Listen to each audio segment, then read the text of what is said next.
Chennai Ennore Ashok Leyland தொழிற்சாலையில் தொழிற்சங்க தேர்தலை நடத்த வலியுறுத்தி தொழிலாளர்கள் உண்ணாவிரத போராட்டத்தில் ஈடுபட்டனர்.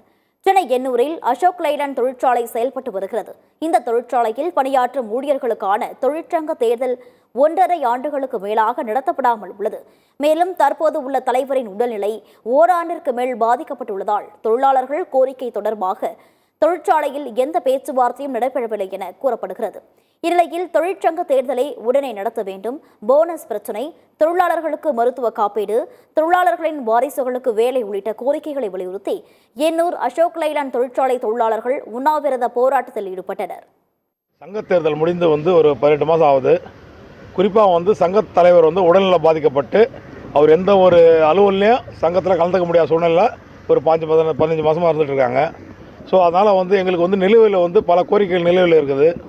குறிப்பாக இறந்தோர் வாரிசுகள் வேலை, இறந்தோர் வாரிசுகள் உடனே வேலைக்கு வைக்கணும், அது வைக்காமல் இருக்கிறாங்க.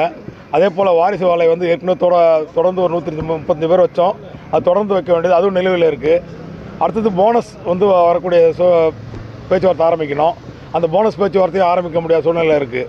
ஸோ இதெல்லாம் வலியுறுத்தி தான் உடனடியாக சங்கத்துக்கு தலைமை இல்லாமல் இருக்கக்கூடிய சங்கத்துக்கு தேர்தல் வைக்கணுன்ட்டு நாங்கள் வலியுறுத்தி இந்த உண்ணாவிரத போராட்டத்தை துவக்கி இருக்கிறோம்.